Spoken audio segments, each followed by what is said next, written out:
बिस्मिल्लाहिर्रहमानिर्रहीम। करोड़ों अरबों दुरूद नबी पाक सल्लल्लाहु अलैहि वसल्लम और उनकी आल पर। अस्सलाम वालेकुम, मैं हूं तंजील और आप देख रहे हैं हमारा यूट्यूब चैनल वीक पॉइंट।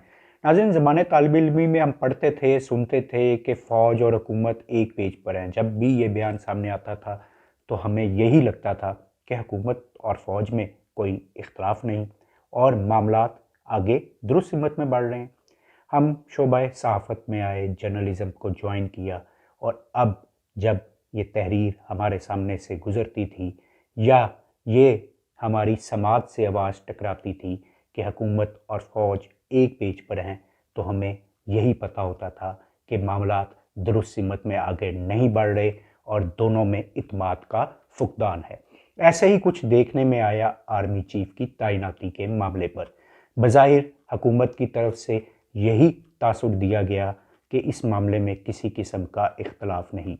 हुकूमत कहती थी कि उसने सीनियर मोस्ट जनरल को आर्मी चीफ लगाना है और हुकूमत की तरफ से ही ये तासुर भी फैलाया गया कि फ़ौज भी ऐसा ही चाहती है। अगर दोनों फ्रीकैन ऐसा ही चाहते थे तो आर्मी चीफ की तैनाती अब तक ना होना या उसका ऐलान ना होना एक सवालिया निशान है। आज के वीलॉग में हम इसी हवाले से बात कर रहे हैं कि आर्मी चीफ की तैनाती के मामले में असल में हो क्या रहा है और दिखाया क्या जा रहा है। लेकिन उससे पहले हम तीन मुख्तलिफ बयानात पर बात करेंगे। ये तीन मुख्तलिफ बयानात किसके हैं? आर्मी चीफ का यौम शोहदा की तकरीब हुई GHQ में, उसमें ख़ताब था, बड़ा अहम ख़ताब था। आउट गोइंग आर्मी चीफ है, उनका एक अलविदाई ख़ताब था जिसका उन्होंने इजहार भी किया। पहली बार 1971 की वार पर उन्होंने खुलकर बात की और अपने जो आर्मी के मौक़िफ़ को ना उन्होंने पहली बार खुलकर इजहार किया। उन्होंने कहा है कि ये अस्करी फेलियर नहीं था, यानी कि ये फ़ौजी नाकामी नहीं थी, ये सियासी नाकामी थी। ये बहुत बड़ा बयान है जो आर्मी चीफ की तरफ से आया है। हमने बड़े अरसे से, यानी कि तकरीबन 52 बरस हो रहे हैं इस वाक़े को, हम यही सुनते आए कि इसमें अस्करी क़यादत का फेलियर था जिसकी वजह से इतना बड़ा सानिया पेश आया। लेकिन अब आर्मी की तरफ से पहली बार ये बयान, पहली बार इस सतह पर बयान सामने आया है कि ये सियासी फेलियर था। और इस बयान के बाद पीपल्स पार्टी के बयानिए को सख्त नुकसान पहुंचा है। ख़ासकर मैं पीपल्स पार्टी के बयानिए की बात कर रहा हूँ कि उसको इस बयानिए से शदीद नुकसान पहुंचा है। दूसरी बात जो उन्होंने आर्मी चीफ ने की है वो एक इम्पोर्टेड हुकूमत की है और एक सेलेक्टेड हुकूमत की है। सेलेक्टेड हुकूमत पर बात करते हैं कि बज़ाहिर यही तासुर दिया जाता रहा है। जो PDM में मौजूद अब तमाम पार्टियाँ हैं वो इमरान खान साहब की हुकूमत के हवाले से यही कहते थे कि ये सेलेक्टेड गवर्नमेंट है। और आर्मी चीफ ने आज अपनी तकरीर में जहाँ पर तहरीक इंसाफ के हवाले से ढके छुपे अल्फाज में अपने तहफ़्फ़ुज़ात का इजहार भी किया, तो उन्होंने इस बात को भी क्लैरिफाई किया है कि ये सिलेक्टेड गवर्नमेंट नहीं थी। अगर आर्मी चीफ ये बयान ना भी देते, ये बात आवाम के सामने आ ही चुकी है। जुलाई के इंतखाबात जो बाई इलेक्शन हुए, अक्टूबर के जो बाई इलेक्शन हुए, उसमें जो रिज़ल्ट था वो चौंका देने वाला था। इस बार PDM में मौजूद तमाम जमातों की हुकूमत थी, इदारे भी उनके साथ थे, हुकूमत भी उनकी थी और सबसे मज़े की बात कि ये तमाम जमातें मिलकर लड़ रही थीं, लेकिन तहरीक इंसाफ ने उनको हर मुहाज पर, हर हलके में शिकस्त दी। बाद में उन्होंने ये बयानिया अपनाने की नाकाम कोशिश की कि तहरीक इंसाफ तो अपनी जीती हुई नशिस्तें ही जीती है दोबारा, जबकि वो ये भूल गए कि वो 3.5 साल ये राग लापते रहे कि तहरीक इंसाफ सिलेक्टेड गवर्नमेंट है। जब वो सिलेक्टेड गवर्नमेंट थी तो इसका मतलब यही था कि जिन हलकों में वो कामयाब हुई थी वो उसको जितवाए गए थे। लेकिन अब तो आप मिलकर लड़ रहे थे, तब भी आप तहरीक इंसाफ को शिकस्त नहीं दे सके। और आज army chief general Qamar Javed Bajwa ने भी इसकी वजाहत कर दी है।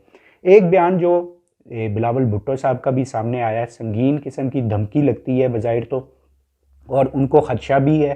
ख़दशा क्यों है इसकी भी वजाहत आज करूँगा।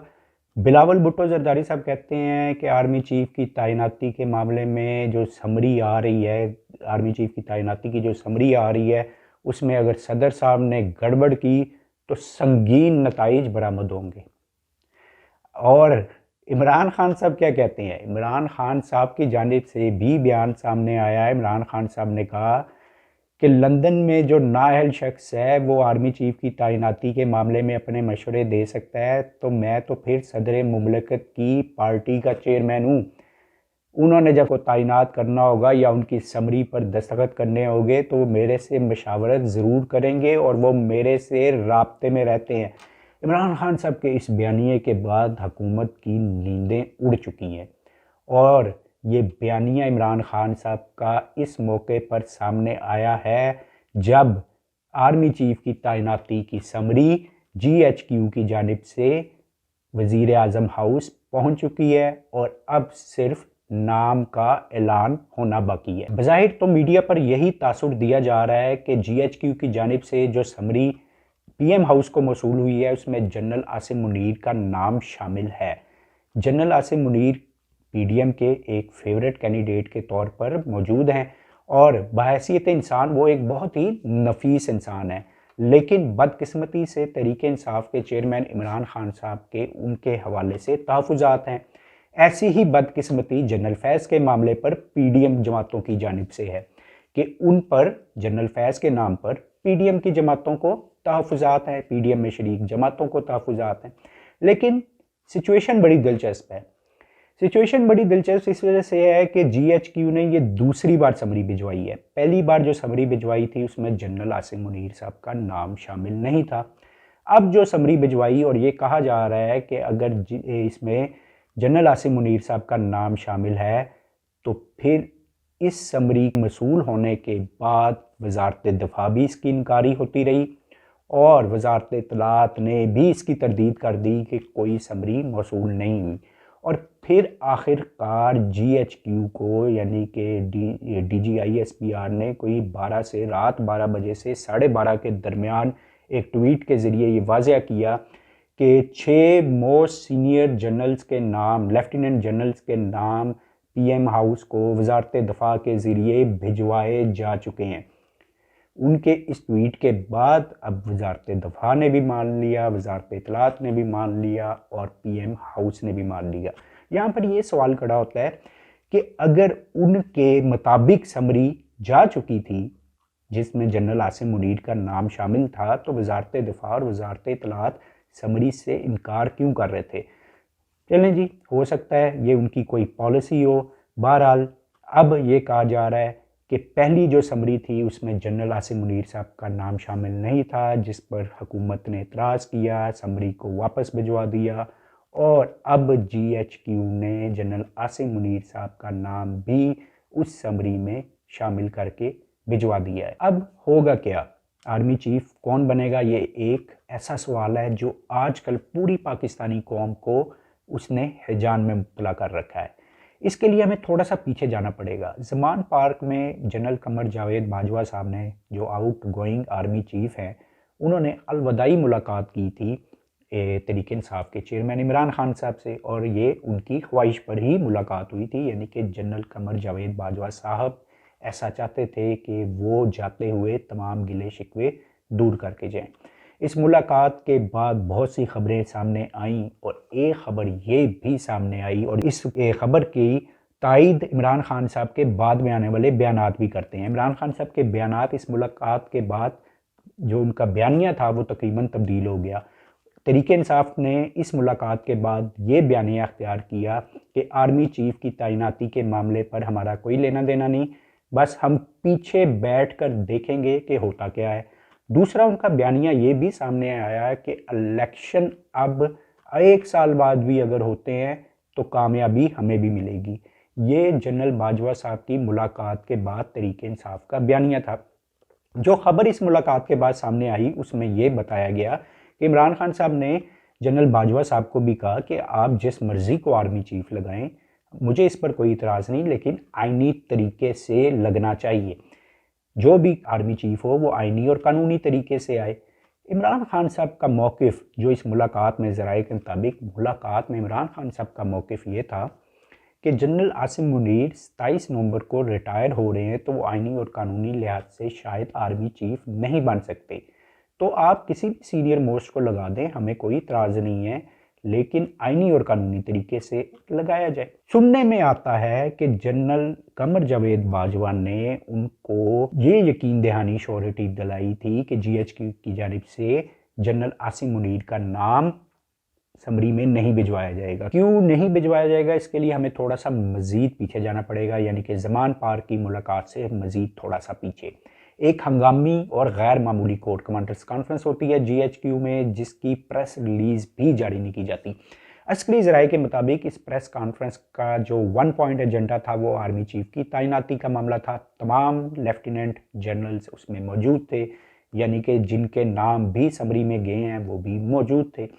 उधर ये बात खुलकर डिस्कस हुई कि जीएचक्यू की रवायत के मुताबिक, आर्मी एक्ट के मुताबिक 29 नवंबर को जो हाजिर सर्विस जनरल होगा, हाजिर सर्विस जो रिटायर नहीं हुआ होगा, वो आर्मी चीफ बनने का हकदार होगा जब चेंज ऑफ कमांड हो रही होती है।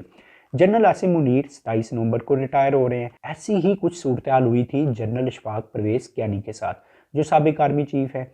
29 नवंबर को जो चेंज ऑफ कमांड होनी थी, उससे पहले जनरल इशफाक परवेज कियानी रिटायर्ड हो रहे थे, लेकिन परवेज़ मुशर्रफ साहब ने, यानी कि जो उस वक्त के आर्मी चीफ थे, उन्होंने उनको vice chief of army staff पर प्रमोट कर दिया, यानी कि उनको रिटेन कर लिया, और वो रिटायर नहीं हो सकते थे, इसलिए वो आर्मी चीफ बन गए। अब यही वाली सूरत हाल भी जीएचक्यू में डिस्कस हुई थी कि जो जनरल कमर जावेद बाजवा अगर ये कर दें, vice chief of army staff Asim Munir साहब को बना दें, रिटेन हो जाएंगे, और रिटेन होंगे तो वो रिटायर नहीं होंगे और फिर वो आर्मी चीफ बन जाएंगे। लेकिन क्योंकि उधर कसरत राय से फैसला हुआ कि जिस तरह 18 नवंबर को एक रिटायरमेंट हुई है, इसी तरह जो 27 नवंबर की भी रिटायरमेंट होगी वो अपने वक्त पर होगी, और उसके बाद जो सीनियर मोस्ट जनरल होगा वो आर्मी चीफ बन जाएगा। इसी वजह से जीएचक्यू की जानिब से जो समरी भेजी गई, उसमें जनरल आसिम मुनीर का नाम शामिल नहीं था। हमने अपने एक गुज़िश्ता वीलॉग में इस हवाले से भी बात की थी कि हुकूमत आर्मी एक्ट में जो है कुछ तरमीम करना चाह रही है। बज़ाहिर इस तरमीम का मकसद ये था कि आर्मी चीफ के साथ साथ उनके पास ये इख्तियार भी हो कि आर्मी चीफ से जो निचले ओहदे हैं, निचले लेफ्टिनेंट जनरल, चाहे मेजर जनरल्स हैं, चाहे ब्रिगेडियर्स हैं, वो जिनको रिटेन करना चाहे हुकूमत, वो रिटेन कर सकती है। उधर एक्सटेंशन को रिटेंशन के साथ तब्दील करने का एक इनका मंसूबा था। ताहम ये जॉइंट सेशन का इजलास हफ्ते को 20 नवंबर को होना था, लेकिन हैरान कुन तौर पर यह इजलास को पोस्टपोन कर दिया गया और हुकूमत ने ये इजलास तलब नहीं किया जिसमें इस एक्ट में तरमीम की मंजूरी ली जानी थी। बहरहाल अब मामला सिर्फ और सिर्फ army chief general Qamar Javed Bajwa साहब की जानिब से मंजूरी पर डिपेंड करता था कि वो जनरल आसिम मुनीर को अगर vice chief of army staff बना देते हैं तो वो रिटायर नहीं होंगे। अब हम आपको दोबारा ज़मान पार्क की जानिब वापस लाते हैं। ज़मान पार्क में आर्मी चीफ की जो इमरान खान साहब से मुलाकात हुई, एक अलविदाई मुलाकात कहा जा रहा था इसको, इसमें खुलकर बात की गई नए आर्मी चीफ के मामले से। मैंने आपको बताया कि इमरान खान साहब को ये श्योरिटी भी दी गई कि जीएचक्यू की जानिब से नाम नहीं भिजवाया जाएगा, और आपने देखा कि पहली समरी में नाम नहीं भिजवाया गया। उसके बाद इमरान खान साहब ने पूछा कि अगर हुकूमत की तरफ से इतराज़ हो और आपको नाम भिजवाना पड़ जाए तो फिर उनको जवाब दिया गया कि फिर आप आईनी और कानूनी तरीके से इस मामले को हल करें।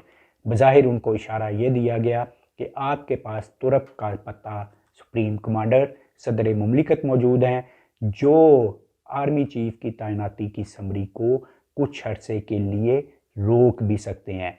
आइन के मुताबिक वो 2 हफ्तों तक किसी भी समरी को गौर के लिए रोक सकते हैं। आपने माजी में भी देखा है कि गवर्नर पंजाब की तैनाती की जो समरी थी, उन्होंने काफ़ी अरसा रोक के रखी और ये खासा प्रोलॉन्ग कर गया था, मामला अदालतों तक भी जा पहुंचा था। लेकिन बहरहाल मामला बाद में हल हो गया, लेकिन सदर मुमलिकत ने तहरीक इंसाफ के चेयरमैन इमरान खान साहब के कहने पर इस समरी को, गवर्नर पंजाब की समरी को रोक लिया था। अब डेज बड़े क्रूशल हैं। 27 नवंबर को उनकी रिटायरमेंट है, लेफ्टिनेंट जनरल आसिम मुनीर साहब की। बहुत ही नफीस इंसान है जनरल आसिम मुनीर, बहुत ही नफीस इंसान है, लेकिन हम क्योंकि डिस्कस कर रहे हैं कि इस वक्त मामला क्या चल रहे हैं, इस हवाले से बात कर रहे हैं, वो आर्मी चीफ बन जाते हैं सार आंखों पर। अब जनरल आसिम मुनीर 27 नवंबर को रिटायर हो रहे हैं। आज 24 नवंबर है। अगर आज आर्मी चीफ की समरी भी उन तक पहुंचती है सदर मुमलिकत के पास, तो उसको अगर उन्होंने 2 दिन भी रोक लिया तो मामला किसी और तरफ चला जाएगा। 2 से 3 दिन रोक लिया तो मामला किसी और तरफ चला जाएगा। इस अरसे में जनरल आसिम मुनीर रिटायर हो जाएंगे। कानूनी लिहाज से क्या होता है कि at the end of the day इस चीज़ को अगर हुकूमत ने जॉइंट सेशन के ज़रिए इसकी मंजूरी ली गई तो तरीके इंसाफ इस पोजीशन में भी होगी कि इस तकर्री को अदालत में चैलेंज कर दे, यानी कि ये मामला इस तरह से हल होता नज़र नहीं आ रहा। बिलावल भुट्टो जरदारी साहब का भी बयान आ गया इस पर, और उन्होंने ख़दशा भी अपना जाहिर कर दिया कि सदर मुमलिकत कुछ ऐसा कर सकते हैं। जबकि दूसरा बयान जो है इमरान खान साहब का भी सामने आ गया कि उन्होंने वजाहत कर दी कि सदर मुमलिकत उनसे इस मामले पर लाजमी मशावरत करेंगे। यानी कि इस वक्त मामला आर्मी वर्सेस गवर्नमेंट के बजाय तरीके इंसाफ वर्सेस गवर्नमेंट हो चुका है। आर्मी इस मामले से अब साइड पे हो चुकी है, उन्होंने अपना काम कर दिया है, समरी भिजवा दी है। 6 सीनियर मोस्ट लेफ्टिनेंट जनरल्स के नाम की समरी भिजवा दी है। पहली समरी जो उन्होंने भिजवाई थी, आर्मी ने अपनी इंटेंशन शो कर दी थी कि उसमें जनरल आसिम मुनीर का नाम शामिल नहीं है। हुकूमत के कहने पर उनका नाम अगर शामिल कर दिया गया है और अब समरी हुकूमत के पास है, तो हुकूमत अब सिर्फ इस खौफ में मुब्तला है कि अगर सदर मुमलिकत आरिफ अलवी ने इसको रोक लिया तो हमारे किए किराए पर पानी फिर जाएगा। इसी वजह से वफाकी वज़ीर ख़जाना इसहाक़ डार की सदर आरिफ अलवी से मुलाकात भी हुई थी और उन्होंने बज़ाहिर तो मुआशी हालात पर उन्होंने कोई डिस्कशन की थी, इसी की प्रेस रिलीज़ जारी हुई थी, लेकिन शायद वो सदर मुमलिकत से यकीन दहानी चाह रहे थे कि आर्मी चीफ की तैनाती के मामले पर तहरीक इंसाफ कोई रुकावट नहीं डालेगी। आखिर में मैं जी कहूँगा कि हमारी बदकिस्मती है कि हमने आर्मी के इतने अहम ओहदों पर तैनात अफसरान को मुतनाज़ा बना दिया है। हमने नहीं, सियासी जमातों ने मुतनाज़ा बना दिया है। किसी को लेफ्टिनेंट जनरल आसिम मुनीर पसंद नहीं तो किसी को लेफ्टिनेंट जनरल फैज़ हमीद साहब पसंद नहीं है। माजी में भी ऐसा होता रहा है और ये रवायात जो हैं तरीके इंसाफ से मंसूब नहीं है। ये माजी में मुस्लिम लीग नून ही करती रही है, ये माजी में पीपल्स पार्टी करती रही होगी। तरीके इंसाफ का इससे माजी में कोई लेना देना नहीं है। ये रवायात डालने वाले मियाँ नवाज शरीफ साहब हैं और उनको हर बार मुंह की खानी पड़ी, लेकिन फिर भी वो अभी तक इस बात से कोई सबक हासिल नहीं कर सके। मामलात किस तरफ जाते हैं, लेकिन हमें कम अज़ कम मोहतात होना चाहिए कि आर्मी के हवाले से कोई ऐसी बात ना की जाए जिससे उसकी साख को नुकसान पहुँचे। इस बात में कौम के किसी भी शख्स को कोई भी शक नहीं कि आर्मी ही वो वाहिद इदारा है जो मुनज़्ज़म है और जिसमें अकाउंटेबिलिटी का निज़ाम मौजूद है। उम्मीद है नाज़रीन आपको आज का वीडियो पसंद आया होगा। अपना और अपने इस चैनल का बहुत ख्याल रखिएगा। अल्लाह हाफ़िज़।